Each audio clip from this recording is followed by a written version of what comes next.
Yes. So, okay, guys, what do you know about tequila? Tell Um, me. I love to think that I have a good grasp, but I'm always saying that I'm a student. Uh-huh. Um, so what I would know is, of course, there's two different ways to grow it. Of course, from the where you get the roots that come up, and then you get the little babies that sprout out, and you can, you know, redo them into your little babies like this. Mm-hmm. Or once it gets the Kyoto come out, Uh-huh. and then it has seeds, but nobody does it because it takes forever to do that. Yes. Um, uh, let's see what else. And then I'm just trying to repeat what I've learned so far. Yeah. The most of the plant grows above the ground, not in it. Mm-hmm. And once it takes 5 to 8 years to grow, Yes. and then you got to look for when the pina starts turning a little bit red, Mm-hmm. the Kyoto, but not too far, so it doesn't take all the sugars from the plant. Yes. I'm just these are the things I've been learning over the last couple of Okay. years. Basically, you know everything. Ah, I So, do not know everything. I promise. nah, no worries. So, what can I tell you about this is that back in the years, people let this plant to grow more than 8 years to 12 years to obtain bigger cores with more sugar. But unfortunately, right now, because of the big industries like Jose Cuervo, Madura, Salsa, I used to say one of them, right? They do not use this time anymore. They're basically using agave that it is too young, like 3 years, 4 years, 5 years, right? And that's why they put additives in there. Yes. And I do not like that at all. Yeah. So the thing here is, here in Casa Atanasio, we try to use agaves that are a little bit like between 5 to 8 years, right? Bigger cores, but not too old, not too young, right? Like in the middle. And yeah, you said correctly. There are two ways of the production of the plant. The first one is by the hijuelo. That the hijuelo is basically the root that when the plant it is already mature, this root tries to comes out and transforms into the little seeds, those little bulbs and the little hijuelos that you can see over there, right? And also in the middle of the path, you can see some of them, right? So also we can classify the agave in in male and females. Oh, really? Yes. I'm learning. Yes. So the thing is, every agave doesn't matter the gender, both can give you the little hijuelos, but only the female, right? They can produce right here in the middle. Let me see where it is. It's this one right here. This is the cogollo, right? Where the new leaves basically born. Oh, wow. If this were a female, when it gets mature, this cogollo transforms into a little tree that you are correctly said. It is called quiote, right? But it's a very long time to wait to get that in bloom, almost 12 years, right? Yeesh. Then we obtain the little bulbs with seeds that are so similar like the watermelon seeds. Then, Oh, really? yes, That's but they kind of are so neat. small. Yeah, so then we need to replant them, and then when it is almost ready, we need to wait almost like 6 years to obtain another agave. So it is like between 15 to 20 years to obtain more agave. That's be insane. Yes. Obviously for the market. Now, do you ever once in a while do that, or is it only by the little babies that sprout? It's faster to obtain the little babies because every mother plant can give you between 3 to 9 little hijuelos per year. Right. It's But faster by I that. guess the have you do you in addition to Hmm. do you have any that you have also started by the seeds? No, unfortunately no. Okay. Because when we obtain the agave, we also buy it as a little hijuelo, not like the seeds. Hmm. And it is so weird to find them also, because when someone in their fields find out that they have a female, they basically cut the quiote. Wow. So once a year, it doesn't matter the gender, we trim the agave, because if we leave it like that, these leaves can grow more than 5 meters. But also, when it gets mature, if this were a female, you will notice that this it begins to transform into a little tree. So when they find out, they cut it. Now Constantly. um, is that because the more that the plant takes out like that, it takes more sugars from the actual pina? Yes, Is because that the reason? when it is basically transforming into this little tree, when it gets in bloom, the base, the mother plant, basically dies because Oh, all the sugar, all the it nutrients. just takes all the life from the base. Okay. Yes. Well, then that makes sense. So I'm glad to hear that. Hmm. So that's the thing. That's why it is so weird to find those. if you visit another agave field and you find one of those little agaves, the female ones, Hmm. take a picture because trust me, it is so weird to find them. Oh man. Yes. Sometimes I tell the people and make a wish because yeah, it is so weird to find those. Very, very rare, I'm sure. Yes. Well, I mean, yeah, this is a very demanding industry, and especially right now in America, we've got Hmm. uh, a yearning for great spirits, Hmm. and it's just such a boom right now in America. I know that, so bourbon's having a big boom as well, but Yes. it's I think tequila's taking over right now. That's me. Yeah. That's me. Yeah, actually, a lot of people there in America, they said that they like a lot the whiskeys and the bourbons because they used to have it, right? Mhm. When they take, well, when they try it, the tequila, they begin always with añejo because the flavor is so similar. It is a Correct. little bit woody, right? It Yep. is not the same amount of alcohol in the beverage, but the flavor is almost the same. Hmm. It is a little bit of vanilla, woody, like dark chocolate, right? Yeah. Those kind of flavors. And they begin with those tequilas, and at the end, when a couple of years passed, they tried the blancos because they say it is so strong to have it in the mouth, right? It's so hard to have it. And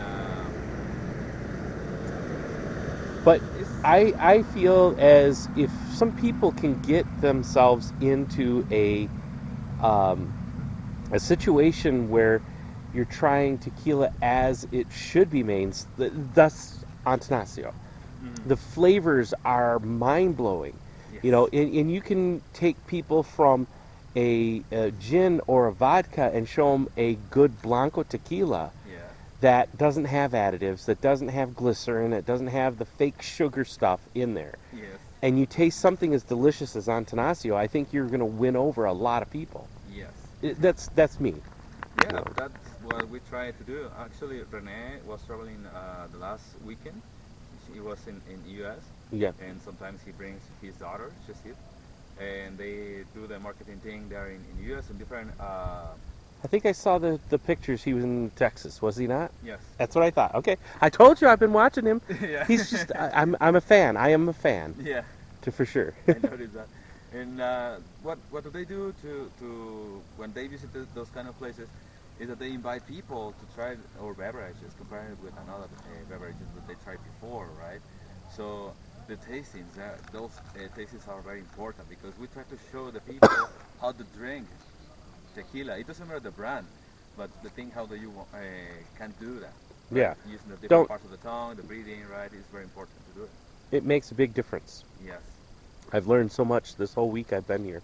Spent a couple days with Ana Maria Romera up Hmm. in Anarandas, and I was extremely humbled to be around her for a couple days, and it was so Yes. cool. It is very interesting. I actually want to visit the Highlands because I haven't been there, but a lot of people they tell me that the distilleries there are so super good, so Oh, awesome. it's But truly good too. yeah, and they always ask, what is the difference between the Highlands and here in the valley? Because the agave are a little bit different. They I have was biggest yeah. agave than us, and yeah, the big difference that we can notice is that our agaves have more sugar than the agaves in the Highlands Okay. because they have more water. It is I, not a I lower find quality, but flavor profile difference. Like I find Anarandas, mhm. the Highlands, to be Payment for those igualos. dang. Yes. So, are now for Antanasio, are the plants or the agaves Mhm. all on Antanasio property, or are you like most folks where they go out and they buy it from another farm? Yes, this is the only field that we have. So Okay. the agave that we need to elaborate the product, we buy it from different locals, but we tried to buy it from here in this community in San Pedro de los Landeros. Yeah, sometimes we buy it from different towns or cities, but the most of the time we try to buy it here Okay. because we want to help the community, right? Actually, there is a new brand that we are producing right now that it is called Valor, right? Yes, I have the bottle of the Blanco at home. Uh-huh. We are producing those tequilas. So the owner of this brand, he tries to say to be very close to the community. So part of the money that she earns for selling the bottles, it will be for the town right here for this community. to help them with their necessities. For example, water or electricity, right? And that would explain because I've noticed that their product, although amazing, Mm-hmm. is quite a premium price. Like it's a very high price, $120 for a bottle of Valor Mm-hmm. Blanco. Yes. At least that's what I paid for it in America. You need to try the reposado. You will love it I because just had it at Excite and I thought it yes, was delicious. yes, the repo I like it better than the blanco because it has a cheesy note. Mm-hmm. Yes. It was very interesting because when we released this tequila, we were the first people that tried it, that tasted. Yeah. So I get in love with that tequila. So do I. Let me say, yes, because the cheesy, the funky flavor, it was so good. I like that. Yes. But anyway, continue with this. Every jornalero receives a payment of 600 to 800 Mexican pesos per week to do the job when they do not have enough experience to do it. But when they have enough experience to do that, they can ask to receive a payment of 1 peso per piece. So they can receive 1 Mexican peso to extract the juelo and another Mexican peso to replant it. Those guys can replant more than 1,300 hijuelas per day. It can Ooh. be like 2,600 Mexican pesos a day. That'd be good. That It is good. It's a very good payment is because it. the standard payment that you receive per week or well, The depending on the standard work. salary per week for Yeah, a folks. salary per 2 weeks it can be 2,500. Okay. It's like the minimum. Okay. Almost. So it's a very good payment if you can do by piece. That'd be good. Right? Get it? Exactly. Learn your stuff. Get to it, son. Yes. It's hard, hot work too. It's hard work. It is a hard work, and actually they begin at 5 in the morning, 6 in the morning. Yes, they finish almost at 11 and 30, almost 12, because as you can notice, the sun is so hard, right? Mhm. But they stop activities almost at 9 or 10 because they need to eat something, right? Yep. So they are looking for a good shade, a very big tree, so they share their own food. Some people can bring taquitos, another one can bring gorditas or different food. Can be coffee also, tequila or sodas, right? But there is a tradition, and it is so funny when I explain this Please. because they do that because they need to go back home without the food, right? Because if they bring the food back home, and the wife or the couple notice that, she do not put more lunch the next day because it means that you were eating in another place. So that means that you were cheating on her. Ah. So that's a Like it. tradition that's why they share their food because they want to go back without him. There you go.